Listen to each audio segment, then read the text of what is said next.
Shri Akal Mitro. Today once again I am before you with the chapter Agriculture of class 10 and the subtopic is Technological and Institutional Reforms अर्थात प्रौद्योगिकीय एवं संस्थागत सुधार इस chapter के अंतिम पड़ाव पर है। के अंतर्गत हमें इन प्रश्नों को देखना है और इन प्रश्नों के उत्तर से टेक्नोलॉजिकल एंड इंस्टीट्यूशनल रिफॉर्म्स को आप पूरी तरह से समझ पाएंगे और इससे रिलेटेड जो भी सवाल, चाहे वह स्कूल एग्जाम्स हो या किसी भी तरह के कॉम्पिटिटिव एग्जाम्स हो, उसमें पूछे जाने वाले जो सवाल है इस सब टॉपिक से रिलेटेड, वे सारे सवालों के जवाब को कवर करता हुआ यह वीडियो होगा।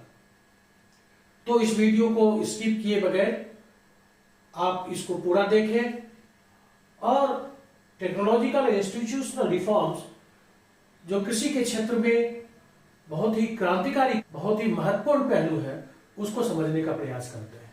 सबसे पहले देखते हैं लोग ऑब्जेक्टिव टू अंडरस्टैंड के अंदर इन 4 सवालों को और इसके जवाब प्राप्त करेंगे। नीचे पहला सवाल है, Why reforms are required in this sector? इस सेक्टर में, कृषि के क्षेत्र में रिफॉर्म्स की आवश्यकता क्यों है,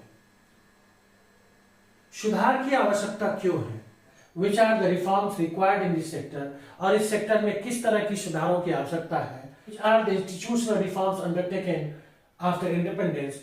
और आजादी के बाद भारत में किस तरह के संस्थागत सुधारें हुई? और अगला सवाल है, Which are the technological reforms included? हमारे देश में किस तरह के प्रौद्योगिकीय सुधारें अपनाई गई है, उसके बारे में हम लोग एक एक करके बात करेंगे और देखेंगे। तो सबसे पहला सवाल, उसका जवाब यहां आप देखेंगे। To make unprofitable agriculture profitable, हमारे देश में जो एग्रीकल्चर लाभकारी होते जा रहा है उसको लाभकारी कैसे बनाया जाए। आपको मालूम है कि हमारे देश के तक 60% से अधिक आबादी कृषि और कृषि से जुड़े कार्यों में लगा हुआ है, उनके जीविकोपार्जन का साधन है। और जो क्षेत्र कुल आबादी के 60% आबादी का जीविकोपार्जन का साधन हो, उसका सतत विकास आवश्यक हो जाता है। इसलिए अगर वह कहीं रुक सा गया हो तो उसमें सुधार की आवश्यकताएं होती है।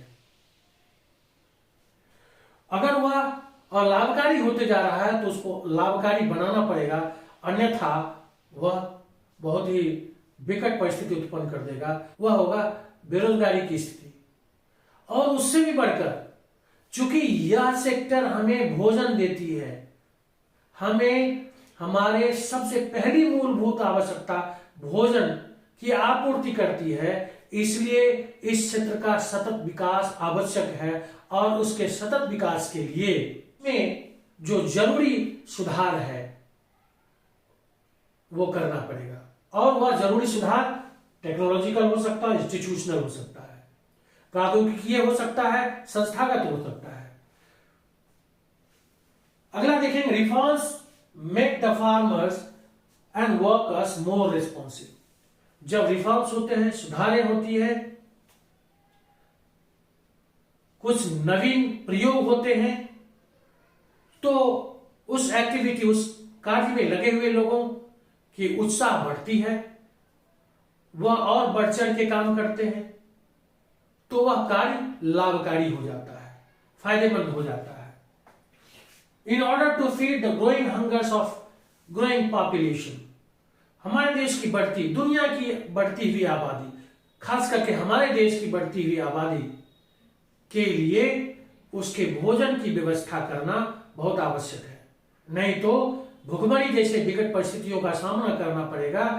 To develop scientific and technical know how to make the best use of land, cattle and all allied forms of agriculture, जो किसानों के पास उपलब्ध भूमि है, पशुधन है और खेती के और अनेक रूप है, उन सारे क्षेत्रों में वैज्ञानिक अनुसंधान है, खोज है और जो टेक्नोलॉजी विकसित किए जा रहे हैं उसके प्रयोग कैसे करें ताकि हम अधिक से अधिक उसका आउटपुट प्राप्त कर सके, उसका प्रोड्यूस प्राप्त कर सके, उत्पादन प्राप्त कर सके।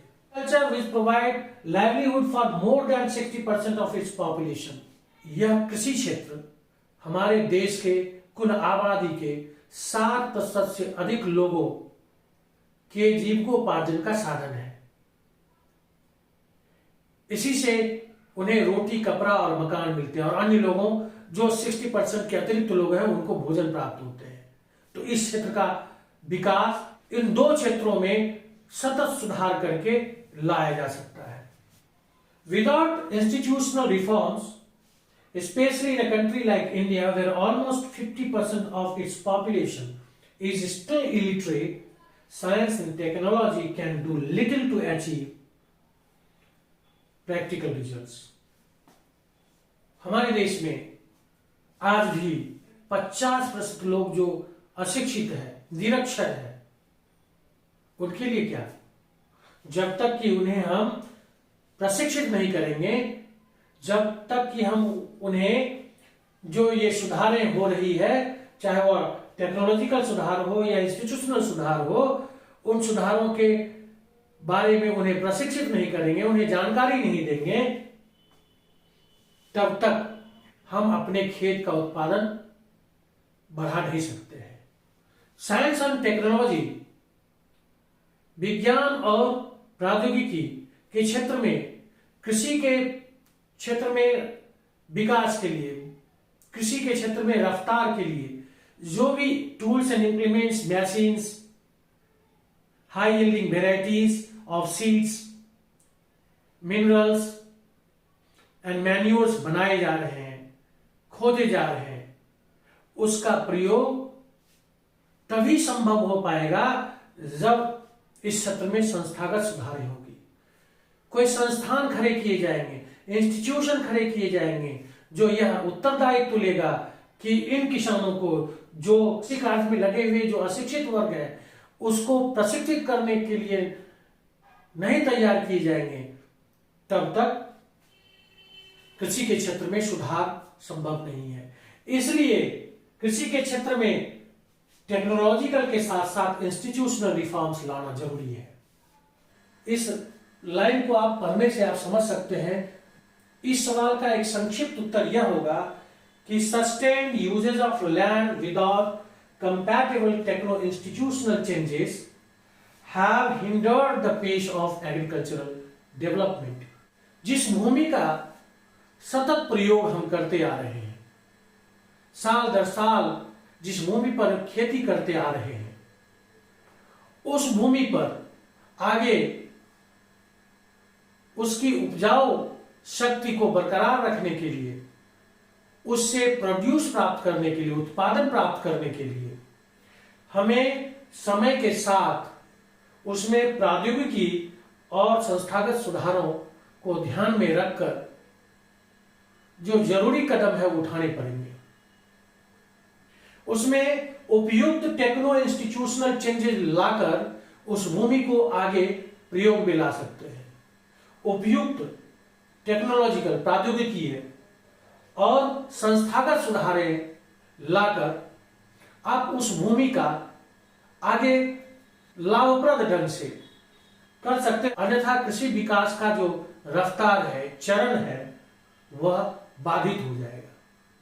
बढ़ती हुई भूख को शांत करने के लिए खाद्यान्न का उत्पादन प्राप्त करना है तो हमें उसमें प्रौद्योगिकी और संस्थागत सुधार के सहारे उस खेत की स्थिति को और खेती करने वाले किसान की स्थितियों को सुधार कर हम खेती के चरणों का विकास कर सकते हैं, खेती के रफ्तार को गति प्रदान कर सकते हैं।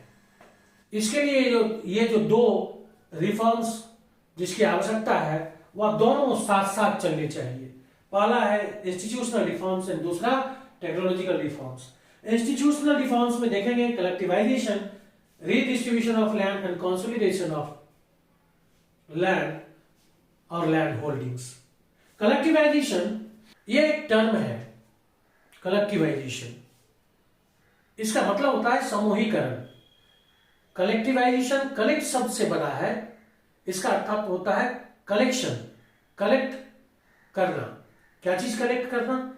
सोवियत रूस में जब स्टालिन शासन में थे तो उस समय स्टालिनिज्म और कलेक्टिवाइजेशन ये दो टर्म प्रयोग में आए। 1929 से 33 के बीच जितने भी वहां जमीन शहरी क्षेत्रों में, ग्रामीण क्षेत्रों में, खास करके उस समय शहरी क्षेत्रों में खाद्यान्न की पर्याप्त कमी हो गई थी, भुखमरी की स्थिति रूस में उत्पन्न हो गई थी। सरकार भूमि सुधार के क्षेत्र में बहुत सारे प्रयोग किए जा रहे थे। उसी क्रम में कलेक्टिवाइजेशन एक प्रयोग हुआ जिसमें जो समृद्ध किसान थे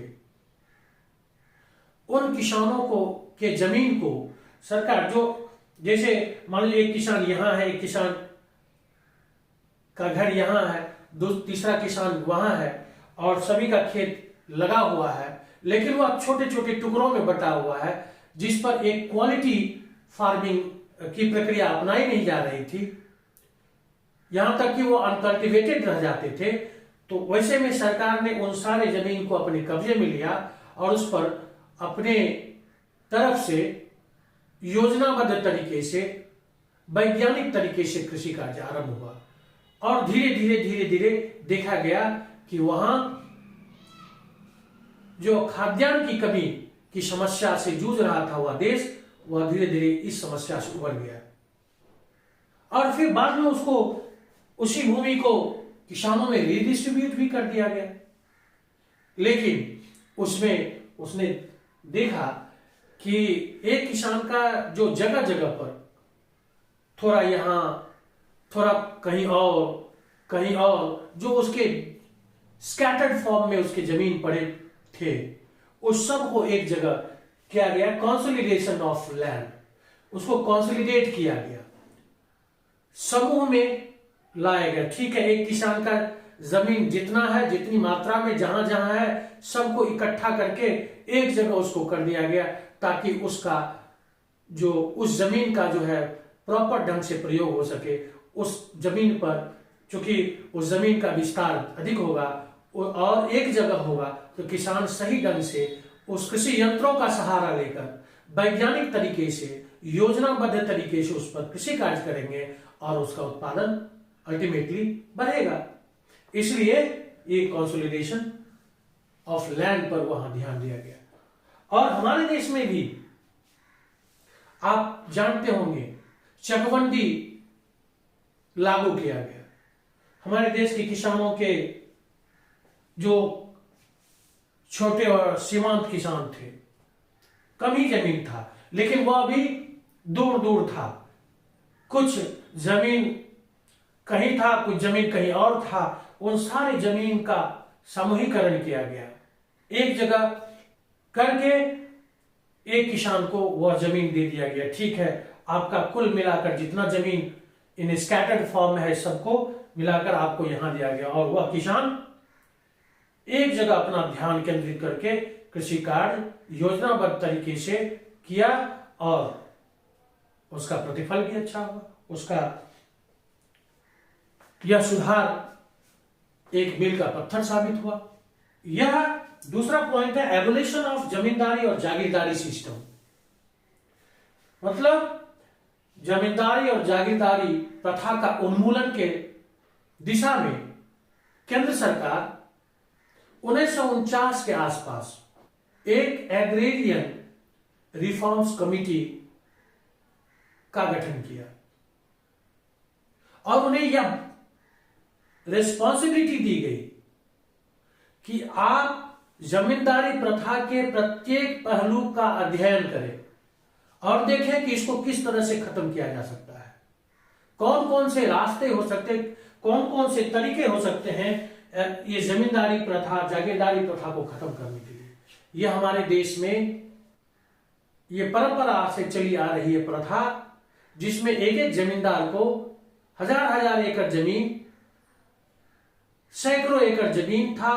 हमारे यहाँ प्रचलित शब्द है, लोकल नोमेनक्लेचर के हिसाब से मैं इसको बता रहा हूं कि हमारे यहाँ के जमींदार जो होते थे वह अपने सारे जमीन पर, पूरे क्षेत्र पर अकेले कृषि कार्य तो कर नहीं सकते थे, तो क्या करते थे, वह अपने महल में बैठे रहते थे और अपने जमीन के टुकड़ों को अलग अलग किसानों को, किसी को मनहुंडा दे देते थे जिसको मनकूत भी कहा जाता है, किसी को वह बटाईदारी दे देते थे। मनकूत और मनहुंडा में यह होता था कि उस जमीन को यह कह दिया जाता था कि ठीक है, तुमको क्या अनाज उत्पादन होगा मैं नहीं जानता, लेकिन मुझे साल के अंत में इतने अनाज मेरे अनाज भंडार में पहुंच जाना चाहिए, इतने मन, इतने कुंटल अनाज पहुंच जाना चाहिए, ठीक है तुम खेती करो। किसान शोषित होते थे। किसी वर्ष उसकी खेती अच्छी होती थी तो ठीक है, अगर किसी वर्ष उसकी खेती मार खा जाती थी नेचुरल कैलेमिटीज की वजह से, पाला की वजह से, ओलापात की वजह से, अग्निकांड की वजह से या चक्रवातीय तूफान की वजह से, अतिवृष्टि अनावृष्टि की वजह से, जिसको ड्रॉट्स एंड फ्लड्स बोलते हैं, अतिवृष्टि के कारण बाढ़ आ जाती है, उसमें उसके फसल, किसान के फसल बह जाते थे। अनावृष्टि के कारण सुखाड़ की समस्याओं का सामना करना पड़ता था। यह तो ट्विन प्रॉब्लम है। Droughts and floods are the twin problems in India. It is the curse for the Indian agriculture. It is curse for the Indian farmers. तो उनको उपज हो या ना हो, उस जमींदार के यहां उसको जो तयशुदा अनाज की राशि है वह समय पर पहुंच जाना चाहिए। यह मनकूत या मनहुंडा में होता था। और दूसरा होता था बटाईदारी। ठीक है, तुम्हारे खेत में जो उत्पाद होता है, जो जितना उत्पादन होगा उसका आधा मुझे दे देना, आधा तुम रखना। इस तरह से वह धन्ना से जमींदार अपने घर में, महल में बैठे, उसके घर में आ रहा है अनाज, और जब कभी दाही जारी में उसका अनाज चला जाता था तो उसको गांव के जो मनी लेंडर्स होते थे, सूदखोर लोग जो सूद पर पैसा लगाते थे, उससे उसको सूद लेना पड़ता था। उसके पास जो बचे कुचे जमीन होते थे, जो खास करके छोटे किसान है, जो सीमांत किसान है, उस जमीन को सूद भरना में लगा देते थे। ठीक है मालिक, ये साल भर के लिए या अधिकतम 3 साल के लिए आप हमको इतना राशि दीजिए, इतना पैसा दीजिए, हमारे परिवार का भरण पोषण कैसे होगा। खेती इस बार हुआ नहीं, खेती सब दह गया, जर गया, वह लेकर के उसका प्रयोग करता था। अगर कंसिक्वेंटली लगातार अगर उसकी खेती मार खा जाती थी तो फिर वह मनी लेंडर्स का, सूदखोर का पैसा लौटाने में असमर्थ हो जाता था और उसकी बची कुची जमीन भी चली जाती थी। तो समाज के जो पूंजीपति वर्ग थे वह धीरे धीरे धीरे धीरे मनी लैंडिंग के माध्यम से वह भी जमींदार होते चला गया। तो यह स्थिति, ये जमींदार लोग थे कौन, कहां से ये जमींदार आए? जब लोग कबीले का जिंदगी जीते थे उस समय जो बाहुबली थे वह अपने बाहुबल से अपने क्षेत्र का विस्तार करते थे। उस क्षेत्र में जो उनके जो अनुयायी थे, उनको जो मानने वाले थे, उस कबीले के सरदार के अंदर रहने वाले जो लोग थे वह सब मिलकर खेती करते थे। धीरे धीरे धीरे धीरे सभ्यता का विकास होते चला गया और वही कबीले बाद में चल के राजा हो गया, महाराजा हो गया। जब हमारे देश में मुस्लिम शासकों ने राज करना आरंभ कर दिया तो उन्हीं राजा महाराजाओं को परास्त करके उसके अधिपत्य में जितने जमीनें थी उसको अपने कब्जे में लेकर के उसी को एक तरह से लगान वसूलने के लिए, मालगुजारी वसूलने के लिए एक तरह से टैक्स कलेक्टर नियुक्त कर दिया, कर संग्राहक के रूप में उसको नियुक्त कर दिया। ठीक है, आप इतने बड़े ये गांव है, ये क्षेत्र है, इन क्षेत्रों का जो मालगुजारी आप कलेक्ट करो, उसमें से इतना % आपका हुआ, बाकी आप राजकोष में पहुंचाओ। मुस्लिम शासकों के समय में वह जमींदार जो था वह एक तरह से टैक्स कलेक्टर था, कर संग्राहक हुआ करता था। बाद में जब हमारे देश में अंग्रेजी हुकूमत आरंभ हुई, अंग्रेज हुकूमत में आए, शासन में आए, तो अंग्रेजों ने उसे उस जमीन का असली मालिक मान बैठा और उसको इसका मालिकाना हक एक तरह से दे दिया, मान्यता दे दिया, और वही जमींदार हो गए। पहले तो जब कबीले की जिंदगी थी तो सब मिलकर उस पर खेती करता था, तो इस तरह से जमींदारी सिस्टम था। 1949 के आसपास केंद्र सरकार ने एक एग्रेरियन रिफॉर्म्स कमेटी गठित की और उसके रिपोर्ट्स के आधार पर, उसके रिकमेंडेशन के आधार पर इस जमींदारी प्रथा का अंत कर दिया गया। जमींदारों से कुछ मुआवजा राशि देकर के जमीनें ली गई और भूमिहीन लोगों में जमीनें बांटी गई।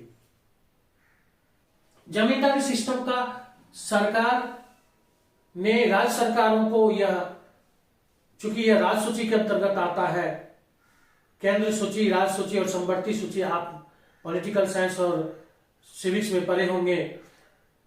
कृषि जो है राज्य सरकार का विषय है, इसलिए राज्य सरकार को यह अधिकार दिया 1949 में, जब यह जमींदारी उन्मूलन कानून पारित हुआ। उस एग्रेरियन रिफॉर्म्स कमेटी के रिकमेंडेशन के आधार पर, तो उसमें यह अधिकार राज्य सरकारों को दी गई कि आप अपने हिसाब से कानून बनाइए और अपने यहां इस जमींदारी प्रथा का उन्मूलन के लिए जितना प्रयास हो सके कीजिए। राज्य सरकारों ने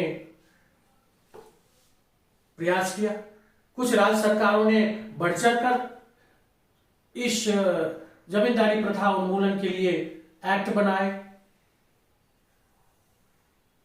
लेकिन राजनीतिक इच्छा शक्ति की कमी के कारण, जमींदारों के बढ़ती दबाव के कारण, जमींदारों के राजनीतिज्ञों के बीच पहुंच के कारण, यह जो एक्ट स्टेट गवर्नमेंट्स ने बनाए, अलग अलग राज्यों में बनी, वह आगे चलकर निष्प्रभावी हो गया, वह बहुत कारगर सिद्ध नहीं हुआ और वह कहीं जाके रुक सा गया।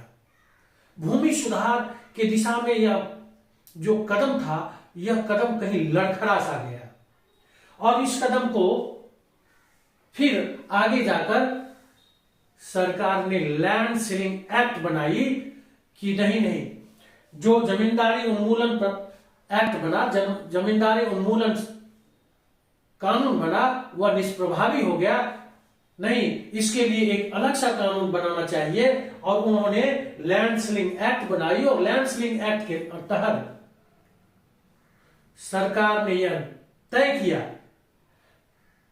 कि चाहे वह किसान ही क्यों ना हो, एक्टिव फार्मर ही क्यों ना हो, उनके पास भी एक तय सीमा से अधिक जमीन नहीं हो सकता है। तो जमींदार स्वतः उस घेरे में आ गए। अब जमींदार परेशान हो गए। अब वह अपने नाती के नाम से, अपने पोता के नाम से, अविवाहित बेटियों के नाम से अलग अलग तरह से, अलग अलग तिक्रम लगा के उस जमीन को बांट दिया, उसको उसके दाम कर दिया, अपने जितने भी नाते रिश्तेदार था उसके नाम कर दिया जमींदार लोग। फिर भी कुछ जमीन सीलिंग एक्ट में पकड़ा गए, जिसमें तकरीबन 60-62 लाख हेक्टेयर जमीन सरकार को प्राप्त हुआ। जो ये संस्थागत सुधारें हैं, इसके अंतर्गत भूमि सुधार के दिशा में ये सारे इंस्टीट्यूशनल रिफॉर्म्स हुए। आगे चल के जो संस्थागत सुधार है उस क्षेत्र में और कई सुधारें हुई ताकि किसान को सशक्त बनाया जाए, खेती को बढ़ावा मिले, अधिक से अधिक लोग खेती बाड़ी से जुड़े, खेती बाड़ी से लोगों का मोह भंग न हो, और जो अनकल्टिवेटेड जमींदारों का जो अनकल्टिवेटेड लैंड था जिस पर कृषि कार्य नहीं होते थे, कृषि योग्य भूमि था जिस पर कृषि कार्य नहीं किए जाते थे, ऐसे ही अनकल्टिवेटेड पड़ा रहता था, तो उन भूमि को जब गरीबों में बांटा गया, गरीबों को प्राप्त हुआ, तो वे लोग भी खेती आरंभ किया। स्वाभाविक है जब इस तरह के संस्थागत सुधारें होगी तो उत्पादन बढ़ेंगे, बढ़ती हुई आबादी के बढ़ते भूख को के शमन के लिए पर्याप्त अनाज हमें प्राप्त होगा।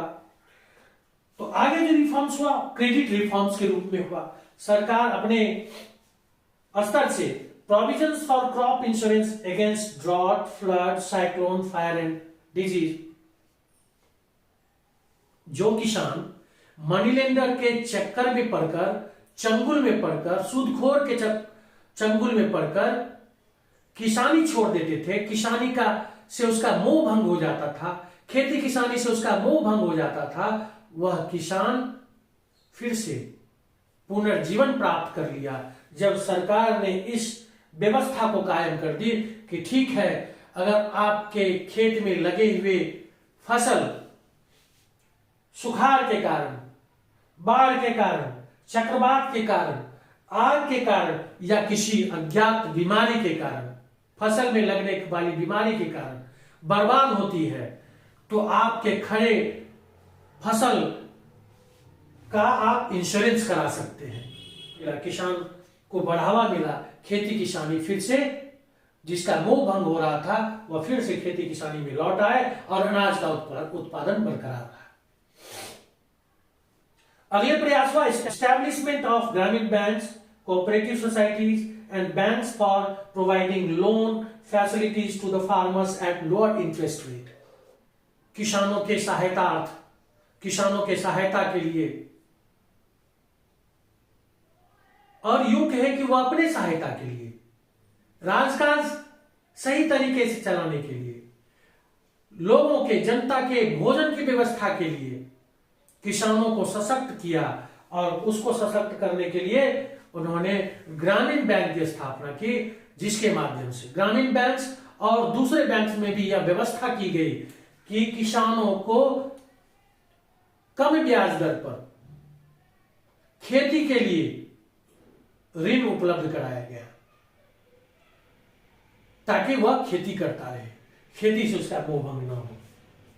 इसके अतिरिक्त किसान क्रेडिट कार्ड की, केसीसी की व्यवस्था की गई, personal accident insurance scheme page की व्यवस्था की गई, यहां तक कि इस संस्थागत सुधारों के अंतर्गत सरकार ने एमएसपी की व्यवस्था की, मिनिमम सपोर्ट प्राइस।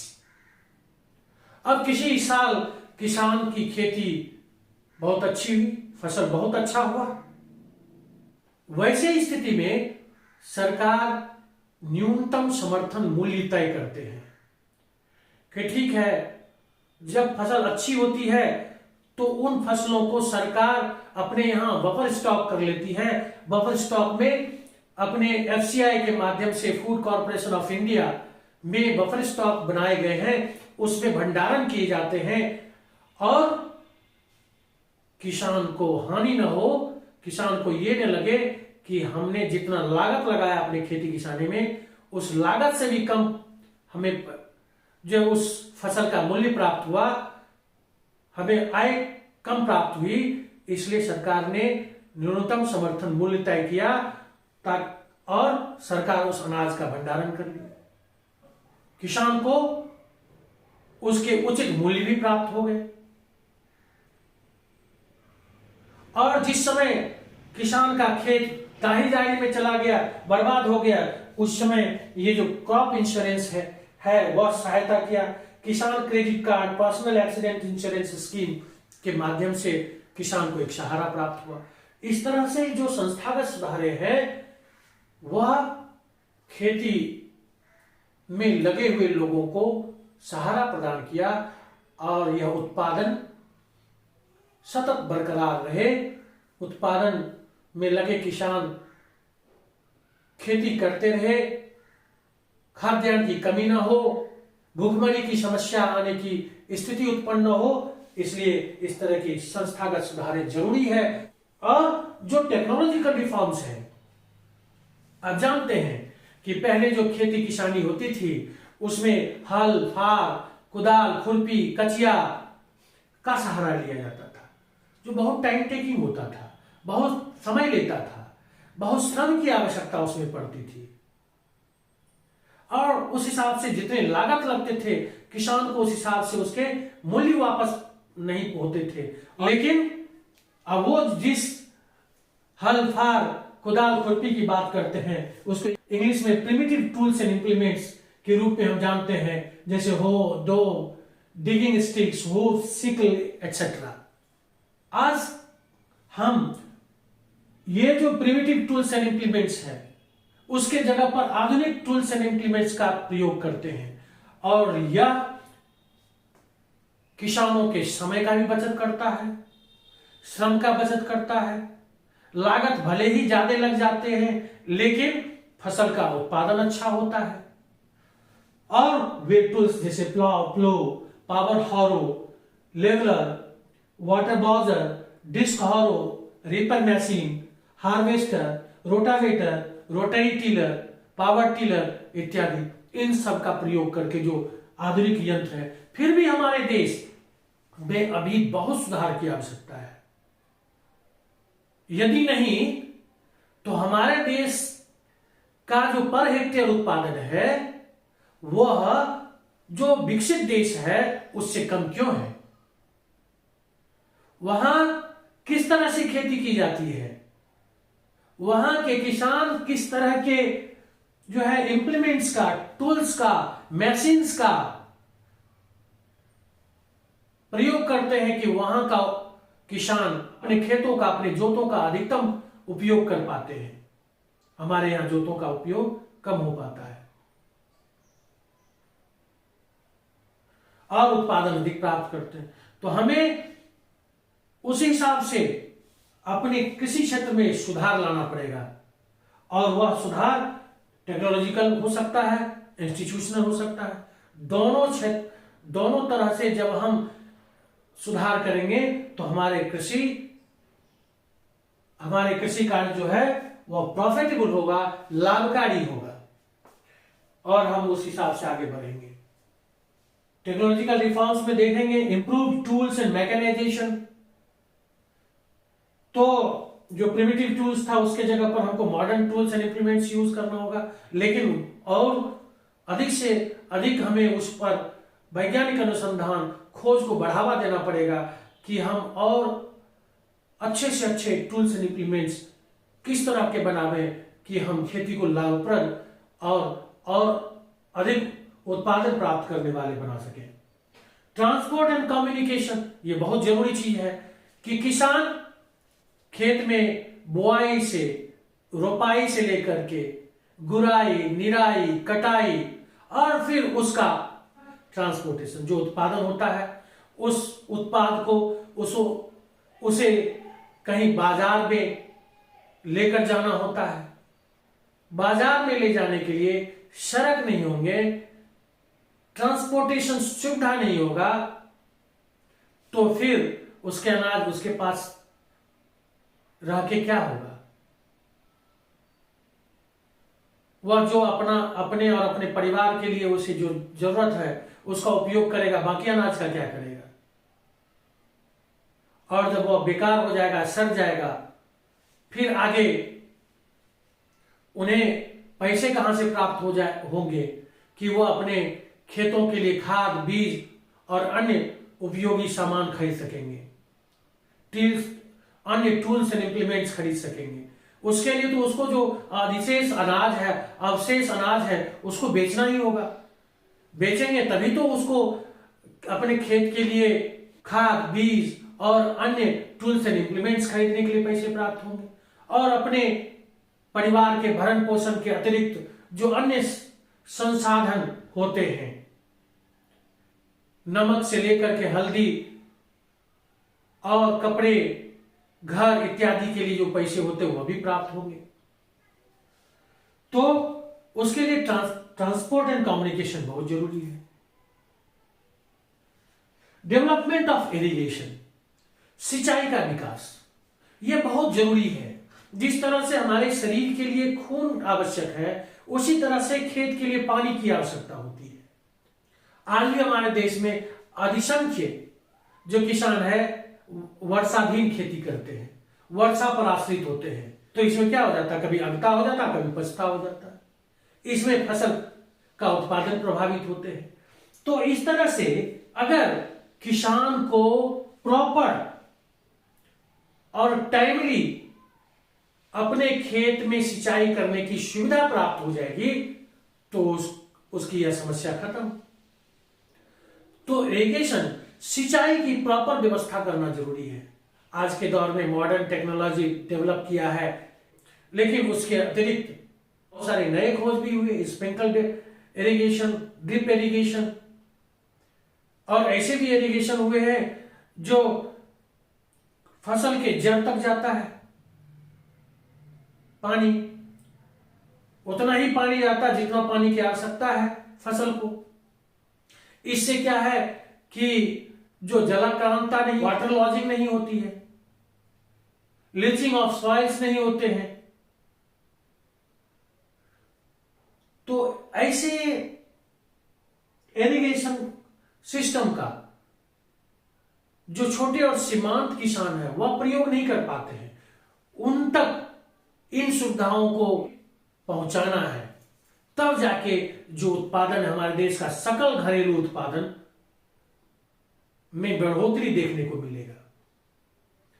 सकल घरेलू उत्पादन धीरे धीरे जो घट रहा है वह इसलिए कि एक तो जो एक परिवार का सदस्य बढ़ रहे हैं, उन सदस्यों का शादी होते जा रहा है।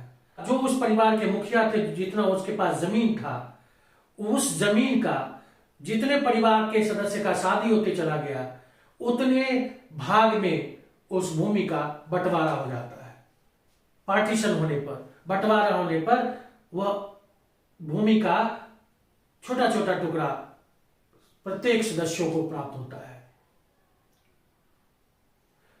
तो जोतों की जो यह घटता हुआ आकार है, भूमि का जो यह घटता हुआ आकार है, एक तो यह भी कारण है कि हमारे उत्पादन प्रभावित हो रहे हैं।